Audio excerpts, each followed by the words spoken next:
மரம் சுவர் மதிலெடுத்து மறுமைக்கே வெறும பூண்டு புறம் சுவர் ஓட்டமாடம் புரளும்போது அறியமாட்டி அறம் சுவர் ஆகினின் அரங்கனார் காட்சியாதே புறம் சுவர் கோலம் செய்து புல்கவ்வ கிடக்கின்றீரே. திருமாலையிலே இருக்கக்கூடியதான 6வது பாசுரம் இப்பாசுரம். இப்பாசுரத்தாலே ஆழ்வார் நமக்கு பண்ணுகிற பரோபதேசம் என்ன என்னால், இந்த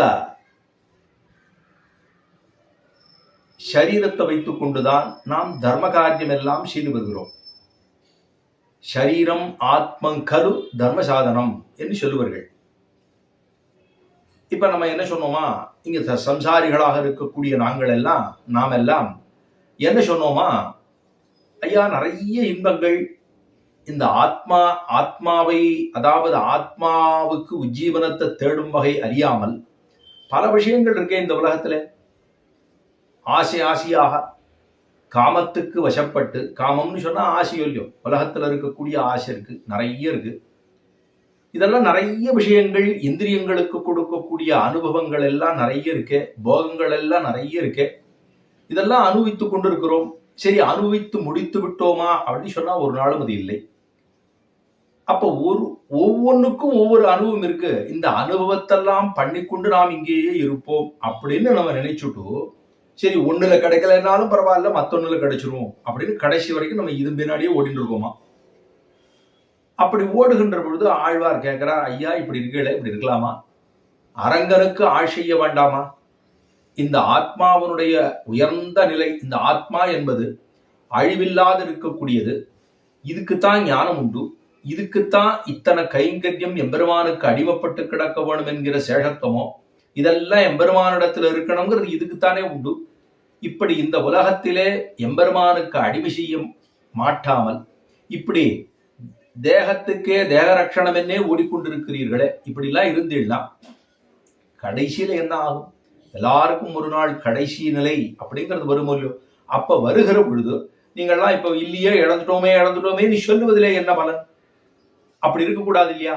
அப்ப அஸ்திரமாக இருக்கக்கூடியதான சரீரம், எப்பொழுதுமாக இருக்கக்கூடிய ஆத்மா, ரெண்டையும் வாசிப்படுத்தி வேறுபடுத்தி பார்க்க வேண்டாவா? இப்படிலாம் நீங்க இருக்கலாமா என்று சொல்லுவதாகத்தான் ஆழ்வார் பாசுரத்திலே சொல்லுகிறார். மரம் சுவர் மதிலெடுத்து, அறம் அப்படின்னு சொன்னா தர்மம், நல்லது செய்வது, இதெல்லாம் அறம்னு சொன்னோம். இந்த அறத்துக்கு நேர் எதிர்ப்பதன் தான் மரம். அப்படி சொன்னா, மரம்னு சொன்னா கோபம் இருக்கு, குரூரம் இருக்கு, கொடுமையான தன்மை இருக்கு, அகங்காரம் இருக்கிறது, எளிமை இல்லாமல் இருக்கிறோம், ஆர்ஜவம் இல்லாமல் இருக்கிறோம். இதத்தான் கண்ணன் பெருமான் தன்னுடைய கீதையிலே அக்ஷரா விபாகயோகம் என்று பகவத்கீதையிலே தெரிவிக்கிறான். அமானித்வம் அதம்பித்தம். பெருமாள் சொல்ற போது அமானித்வம் அப்படின்னா அகங்காரம் இல்லாமல் இருக்க வேண்டும். அமானித்வம் அதம்பித்தம் அஹிம்சா ஆர்ஜவம் க்ஷாந்திரார்ஜவம் ஆச்சாரிய உபாசனம் சௌச்சம், இதெல்லாம் ஒண்ணுமன்னா சொல்றார். அப்ப வினிகிரஹா, எப்படி? ஆத்ம வினிகிரஹா, அமானித்தம் மதம்பித்தம் அஹிம்சா க்ஷாந்திரார்ஜவம் ஆச்சாரிய உபாசனம் என்று இதெல்லாம் ஒண்ணு இருக்கணும்னு சொல்றார். எது? அமானித்தம்னா அகங்காரம் இல்லாமல் இருக்க வேணுமாம். அப்படித்தானே இருக்கணும். வேணுமாம்னா இல்ல, வேணும், அகங்காரம் இல்லாமல் இருக்க வேணும். நான், எனது, என்னுடைய அப்படிங்கிற அகங்காரம் இல்லாமல், அதான் அமானித்வம்னு சொன்னார் கண்ணன். சரி, அமானித்வம். அதம்பித்தம் தற்பெருமை, ரொம்ப எத்த சொன்னாலும் என்னோடது, அதுவாக்க இப்படியாக்க அப்படியாக்கும்னு சொல்லிட்டு என்னை பத்தியே ஸ்வயத்தை பத்தியே என்னை பத்தியே சொல்லி கொண்டிருப்பது, இதெல்லாம் பண்ணலாமா? அதைத்தான் தற்பெருமையின்மைன்னு சொன்னார். அமானித்தம் அதம்பித்தம் அஹிம்சா. எப்படி எவ்வளவு எளிமையாக இருக்க வேண்டுமோ, எல்லா உயிர்களையும் ஒன்றுபோல் நோக்க வேண்டுமோ அந்த தன்மை இருக்க வேண்டும். க்ஷாந்திரார்ஜமும் எளிமையாக இருக்க வேண்டும். ஆர்ஜவம் மன்னிக்கும் குணம் இருக்க வேண்டும். குற்றத்தை குணமாக கொள்ளக்கூடியது. இப்படி ஒண்ணுவனா சொல்றார். ஆச்சாரிய உபாசனம், குருவுக்கு நம்முடைய நமஸ்காரத்தை தெரிவித்துக் கொண்டு இருக்க வேண்டும். இதெல்லாம் ஒண்ணுவனா இருக்கணும்னு சொல்றார் கண்ணன் கீதையிலே. அக்ஷர விபாக யோகம், க்ஷேத்திர அக்ஷர விவாயோகம்னு சொல்லி 13வது அத்தியாயத்திலே சொல்லுகிறான் எம்பெருமான். இப்ப இதெல்லாம் இருக்கணும்னு சொல்லி இதெல்லாம் இருக்கானா? குரூர சுபாவமாக இருக்கக்கூடிய நான். ஏன் நான் சொன்னேன்? அடியன்னு சொல்ல பாருங்க, நான் சொல்லியிருக்கேன். ஏன்னா நான் சொன்னாலே அகங்காரம் இருக்குன்னு அர்த்தம். அது தெரியணும் இல்லையோ. அதனால அறம் சுவர் அப்படின்னா மரம் சுவர் மதிலெடுத்து, மரம் சுவர் மதிலெடுக்கிறோம் அப்படின்னா எனக்கு நானே ஒரு எல்லையை வரையறுத்து கொண்டு நான் இப்படித்தான் இருப்பேன், என்னை யாரையும் நான் ஒன்றும் இப்படித்தான் இருப்பேன், என்னெல்லாம் யாரும் திருத்த முடியாது, என்னோட சுபாவம் இப்படித்தான் இருக்கும் அப்படித்தான் இருக்கும்னு நான் குரூர சுபாவனாக இருக்கக்கூடிய நான் மரம் சுவர் மதிலெடுத்துக்கிறேன். என்னை விட்டு அதுக்கு வெளியில நான் வரமாட்டேங்கிறேன், என்னை நான் மாற்றிக்கொள்ள மாட்டேங்கிறேன், என்னை நான் திருத்திக் கொள்ள இல்லை அப்படின்னு நான் இருந்துட்டேன்னா, இது ஆழ்வார் திருவாய்மொழியில தெரிவிக்கிற பொழுது கூட அவர் சொல்றார், நீர் நுமதென்னுவை வேறு முதல் மாய்த்து இரசேர்மின் என்று தெரிவித்தார். நீர் நுமதுன்னார். அப்படி முன்னிலையில் சொன்னார். என்ன சொல்லியிருக்கலாம் ஆழ்வார்னா, நான் எனதுன்னு சொல்லி இருக்கலாம் ஆழ்வார், ஆனா அதை சொல்லவில்லை. ஏன் சொல்லலைன்னா, இவர் நான் எனதுன்னு சொல்ல போய் இவருக்கு அகங்காரம் பிடித்து விட்டால் என்ன பண்றதுன்னு சொல்லி பரமயோக்கியராக பரம சாத்திகராக இருக்கக்கூடிய நம்மாழ்வாருக்கு அந்த ஒரு மனதிலே தோற்றி இருக்குமே ஆனால் அப்ப நமக்கெல்லாம் எப்படி இருக்கும்? அதைத்தான் அதனால என்ன பண்ணாரா, நான் எனதுன்னு சொல்லாம நீர் நுமதுன்றார். நீர் நுமது என்றிவை வேறு முதல் மாய்த்து, அத்த அடியோட ஒழிச்சுடும், வேரோட ஒழிச்சுடும்னார். அதைத்தான் அதனாலதான் அந்த அமானித்துவம் என்பது அகங்காரம் இல்லாமல் இருக்க வேணும் அப்படிங்கிறத சொல்றாளோ இல்லையோ. அதனாலே நமக்கு நாமே ஒரு ஒரு ஒரு கட்டமைப்புக்குள்ள நம்ம இருக்கிறது இருந்துட்டு மரம் சுவர் மதிலெடுத்து மறுமைக்கே மேற்கொண்டு மறுமை இம்மை மறுமைன்னு இருக்கோ இல்லையோ, இங்க இருக்கிறது மறுமைனா முடிஞ்சதுக்கு அப்புறம் என்ன ஆகும், அதுக்கு வெறுமை பூண்டு ஒன்னும் நடக்கல. இதை நம்ம பல இடங்களிலே பார்த்தோம். ராவணனுக்கு எத்தனை பேர் உபதேசம் பண்ணி போனார்கள். மால்யவான் உபதேசம் பண்ணினான், கூட பிறந்த தம்பி பீஷ்ணம் பண்ணா, மாரீச்சம் பண்ணா, இத்தனை பேர் உபதேசம் பண்ணா, என்னாச்சு? வியர்த்தமா போச்சு. 6 சொன்னது யாரு கேட்டானோ, ஒருத்தர் சொன்னதையும் கேட்கல. அதைத்தான் மரம் சுவர் மதிலெடுத்து மறுமைக்கே பெருமை பூண்டான். அதைத்தான் அசஹ்யா அபச்சாரம் என்று சொல்லுகின்றோம். எது செய்யறோம்னு தெரியல, ஆனா எனக்கு பிடிக்கல, நான் பண்ண மாட்டேன், நான் இப்படி இருப்பேன், என் சரீரம் விழுகிற பொழுது கூட இப்படி விட மாட்டோம், அப்படித்தான் விழுவேன் நான். இப்ப மாரீச்சன் வந்து விழுந்த போது கூட அவனும் 3 லோகான் சம்பரிக்கிரமியான்னு உலகத்தை பூரா சுத்தி விழுந்து, ஏன்னா எம்பெருமான் விட்ட தர்பையானது அப்படியே எல்லாத்தையும் அவனை துரத்திட்டே போச்சு. யார? காகாசுரனை. மாரீச்சன் இல்லை, காகாசுரனை போச்சு. கடைசியில வந்து விழுந்த போது கூட அவன் தலை குப்புற அப்படி விழுந்தான். பெருமாள் திருவடியிலே வந்து தன்னுடைய தலையை பதித்து விழுந்தானா என்னால் மாறி விழுந்தான். சீதா பிராட்டி பக்கத்துல இருந்தா, தலையை திருப்பி அவனோட திருவடியில போட்டுட்டு பார் உன்னிட்ட சரணாகதி விழுந்துட்டான்னு சொல்லிட்டாவோ. பிராட்டி இருந்ததுனாலே அவன் பிழைத்து போனான். இந்த காகாசுரன் பிழைத்து போனான். அது இல்லாமையாலே தான் ராவணன் முடிந்தே போனான் என்று சொல்லுவார்கள் பூர்வர்கள்.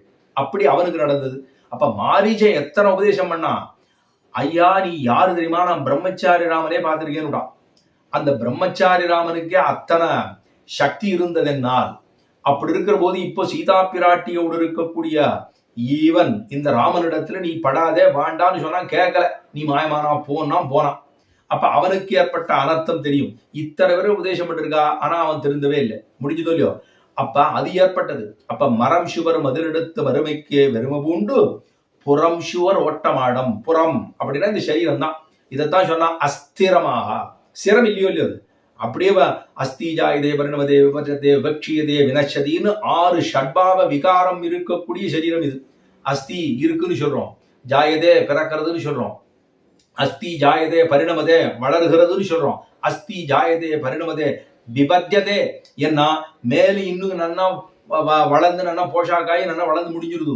அதுக்கப்புறம் விபக்ஷி கடைசியில பார்த்தோம்னா ஆறாவது ஸ்திதி என்ன ஆகுதுன்னா வினஷதி.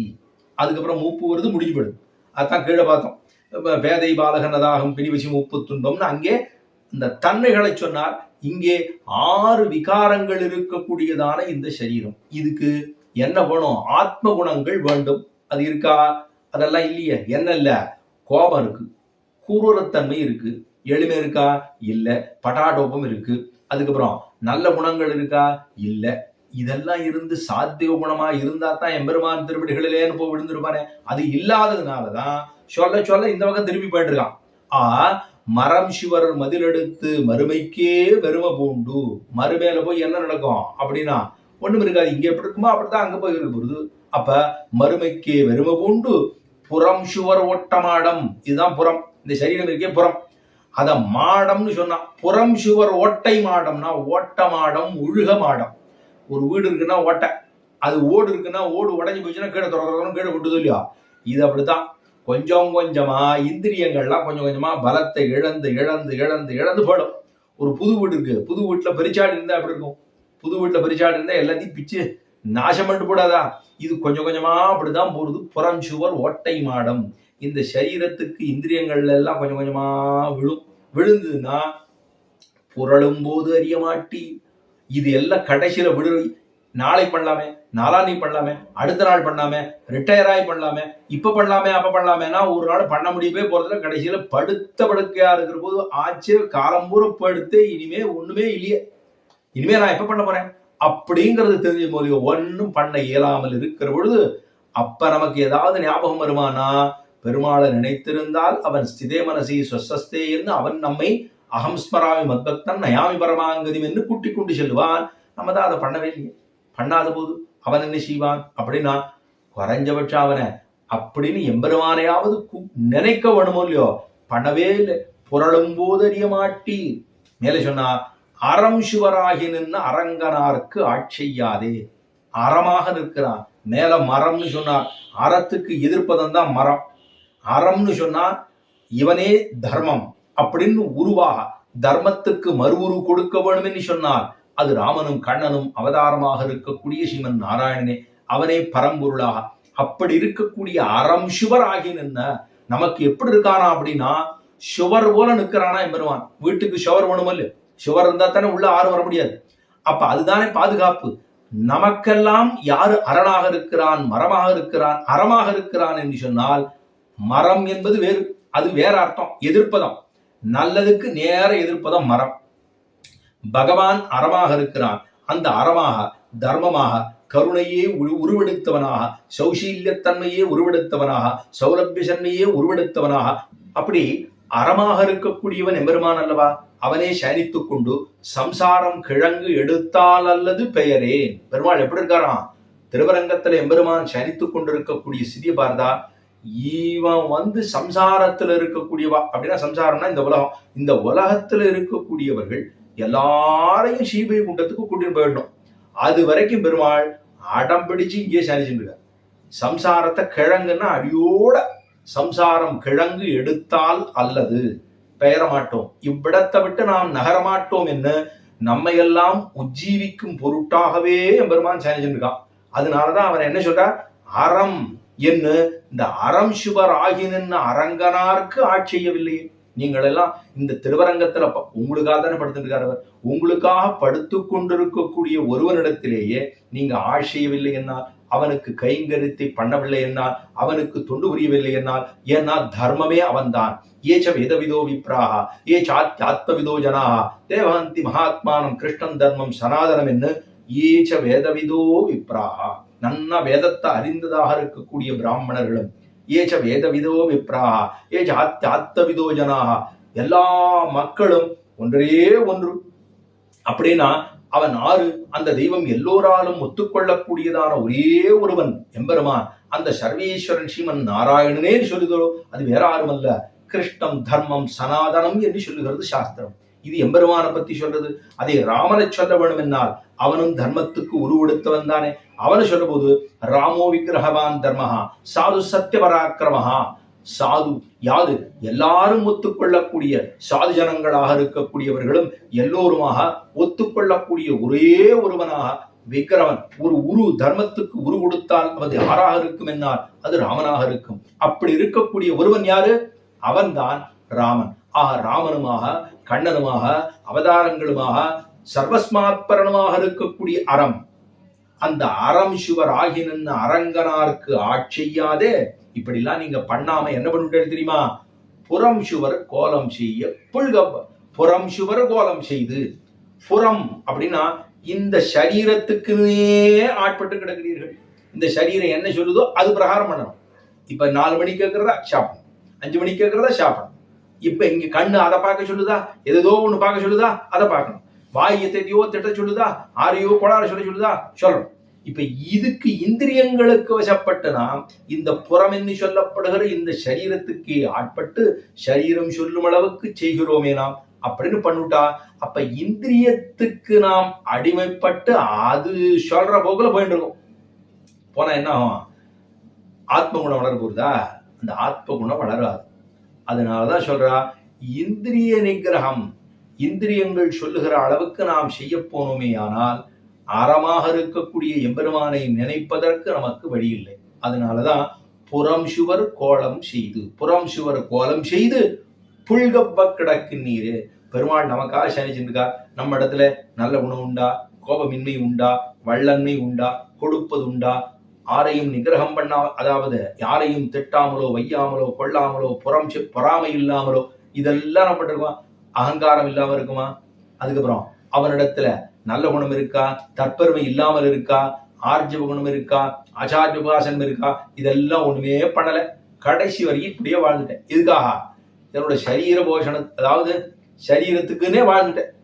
இதைத்தான் நம்ம போஷாக் பண்ணோம். என் ஜான் உடம்புக்கு எது சொல்றாலும் இல்லையோ, இந்த ஒரு ஜான் வயிறு சொல்ல இல்லையோ, இந்த ஒரு ஜான் வயிறுக்குன்னு நான் வாழ ஆரம்பித்துட்டேன் அப்படின்னு சொன்னால் கடைசியில என்ன ஆகும்? இதன் பிரகாரமே போட்டேன். பெருமாளை நினைக்கவே இல்லை. என்னை படைத்தவனை நான் நினைக்க மறந்தேன். என்னை படைத்தவனை நான் மறந்து போயிட்டா அதுக்கப்புறம் நான் என்ன பண்ண முடியும்? பெருமாள் தான் என்ன பண்ணுவார்? அவர் சொல்றார், நீ சின்ன வயசுல பண்ணிருந்தே, ஆனா வயசான போது நான் ஞாபகம் வச்சுக்கிறேங்கிறார் அவர். ஆனா நான் அதை பண்ணவே இல்லையே. சின்ன வயசுலயும் பண்ணல, வயசாடுது. இந்த நாளை பண்ணலாம் எண்ணி பண்றது, நாளை என்பது வருவதே இல்லை. இப்ப வரலைன்னா நான் அப்புறம் கடைசியில் படுத்து இருக்கிற போது என்ன பண்ண முடியும்? அப்புறம் முடிஞ்சு போச்சு, வேற ஏதாவது ஜன்மா பிறந்த வேண்டிதான். புறம் சுவர் கோலம் செய்து புல்கப்ப கிடக்கு நிறைய சரீரம் கீழே விழுந்துட்டு போயிடுது, முடிஞ்சு போச்சு. அஸ்திஜாயதே வினச்சதி முடிஞ்சு போச்சு. முடிஞ்சா கீழே விழுந்தது. விழுந்தா கழுகுகள் எல்லாம் வந்து பாக்குதான், அதெல்லாம் கூட தீண்ட மாட்டேங்கிறதா.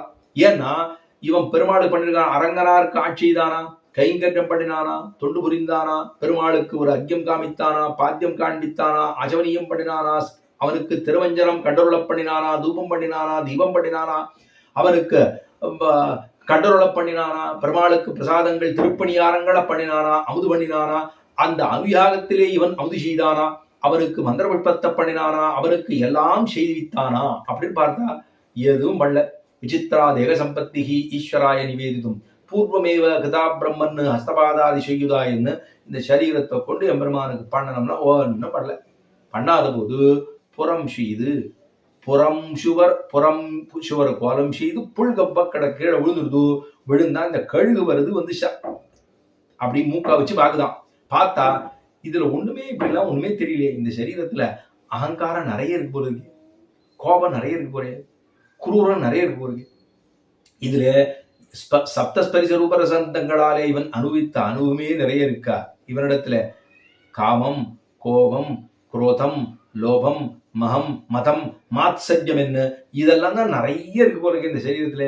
இதுல இந்த சரீரத்தில் ஒரு ஆத்ம குணங்களே இல்லை போல இருக்கேன் அப்படின்னு அந்த கழுகு தெரிஞ்சுக்கிட்டு அது வாய வைக்க மாட்டேங்கிறதான், வச்சு பார்க்கறதான். இதெல்லாம் இல்லைன்னு தெரிஞ்ச உடனே பறந்து போயிடுதான்.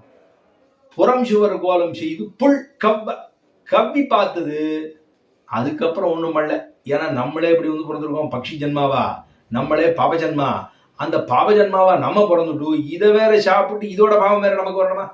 வேண்டாமோ இல்லையோ. ஏன்னா சரீரம் புறப்படுதோ இல்லையோ, புறப்படுறதுக்கு முன்னாடி இது நல்ல பரமசாத்திகரா இருந்தா இவர்கிட்ட ஏதோ புண்ணியம் இருக்குன்னு சொல்லுங்க. அதை என்ன பண்ணுவாராம்? அவருடைய நண்பரிடத்துல அதை கொடுத்துட்டு வரான் பெருமாள். இவர்கிட்ட நிறைய பாவம் இருக்குன்னா அவருடைய எதிரின்னு யாரானும் ஒருவேளை இருந்துட்டா அவள்கிட்ட கொடுத்து விட்டுருவாராம். இவர் பாவம் அவருக்கு போயிடும், இவரோட புண்ணியம் அவருக்கு போயிடும். நண்பரா இருந்தா புண்ணியம் போயிடும், எதிரியா இருந்தா பாவம் போயிடும். அப்ப நம்ம நண்பனா இருக்கணுமா எதிரியா இருக்கணுமா நம்மளே பார்த்துக்க வேண்டியதான். அதனாலதான் இந்த இந்த இந்த சமுதாயத்தில் இருக்கிற பொழுது ஆரையும் துவேஷம் என்பதோ ஆரையும் எதிரிகள் என்பதோ இதெல்லாம் பண்ணக்கூடாதுன்னு சொல்றமே. எதுக்காகனா இதான் நடக்கும். கடைசியில புறப்படுறது போது பாப்பார், ததா வித்வான் புண்ணியபாவே விதூய நிரஞ்சன பரமம் சாமிய இதுன்னு சொல்லி சாஸ்திரம். இதை விட்டுட்டு தர்மத்தையும் விட்டு பாவத்தையும் விட்டு புண்ணியத்தை விட்டு கொண்டு போனோம். பெருமாள் நல்லிஃபை பண்ணோம், ரெண்டையும் நல்லிஃபை பண்ண முடியும். பெருமாள் பாப்பார், இவருக்கு ஆட்சி முடிஞ்சுது, இனிமேல் நம்ம திருவடி சேர்த்துக்க வேண்டியதான் நினைச்சிடுவார் பெருமாள். கூண்டுபட்ட பெருமாளே தான் சித்தம். அந்த அரங்கன் என்பவன் அவன் தான் சித்த உபாயமாக இருக்கிறான். மற்ற உபாயங்கள் எல்லாம் வேண்டாம். இவனே உபாயமாக சாட்சாத் உபாயமாக இருக்கக்கூடிய அரங்கனார் அறம் சிவராகினன்னு அரங்கனார் அவன் தான். அவன் கூண்டு போகும் பார்க்கும்போது இவன் என்ன பண்ணுடான், இவனுக்கு ஒருவேளை எல்லாம் இதெல்லாம் இருந்ததுன்னா நண்பனுக்கு கொடுத்துருவார் நல்லதே, தீயவனா எதிரியா இருக்கணும்னு கொடுத்துருவா கெட்டதை. இப்ப நம்ம எப்படி இருக்கணும் என்பதை புரிந்து கொள்ள வேணும். புல்கப்ப கிடக்கு நீரே, இவர் கிடக்கிறதோ நமக்காக, ஆனா அவன் பக்கத்திலே நம்ம போகல, நான் பெருமாளுக்கு எப்படி இருக்கும், அப்படி இருக்கக்கூடாது அல்லவா. ஆகையினாலேதான் அறம் சுவர் ஆகியனன் அரங்கனார் காட்செய்யாதே புறம் சுவர் கோலம் செய்து புல்கப்ப கிடக்கு நீரே. அந்த பட்சி கூட சாப்பிடாதியா, உன்னோட உடம்ப அது கூட சாப்பிடாது. நீ இவ்வளவு கேவலமா இருக்கலாமா, இருக்கிற போது ஒழுங்கா இருந்திருக்கூடாதா, பெருமான் திருவடியை சேமிச்சிருக்க கூடாதா, அவனுக்கு கைங்கரம் பண்ணிருக்க கூடாதா, ஆட்பட்டிருக்க கூடாதா, அவனுக்கு கைங்கரியம் பண்ணி தொண்டு புரிந்து அவனுடைய திருவடிகளை போய் சேர வேணும் என்கிற ஆசை உணர்வே இல்லாமல் இருந்து போய் விட்டீரே, போச்சு, ஜன்மாவே போச்சு. இனிமே என்ன பண்ணோம், திரும்ப அழியப்படுறா பாரதப்பட்டா என்ன ஆரம்பிக்க வேண்டும், முடியுமா, தெரியாதே. அடுத்த ஜென்மா நல்ல ஜென்மாவா, எப்பேற்பட்ட ஜென்மா, ஞான ஜென்மாவாக இருக்குமா, இவனுக்கு சைத்தன்யம் இருக்கக்கூடிய ஒரு ஜென்மா கிடைக்குமா என்று நமக்கு தெரியாத பொழுது நாம் புல்கப்பை ஏன் கிடக்க வேண்டும், வேண்டவே வேண்டாமே என்ன ஆழ்வார் நமக்கு பரோபதேசம் பண்ணுகிறார் இப்பாசுரத்தாலே. எம்பெருமானுக்கு சேஷப்பட்டவன் என்பதை புரிந்து கொண்டு அவனிடத்திலே ஆட்செய்ய வேணும் என்கிற அருமை தெரிந்து கொண்டு அந்த அரங்கனாருக்கு ஆட்செய்ய வேணும் அப்படிங்கிறத பிரார்த்தித்துக் கொண்டு அமைகிறேன். ஆழ்வார் திருவடிகளே சரணம்.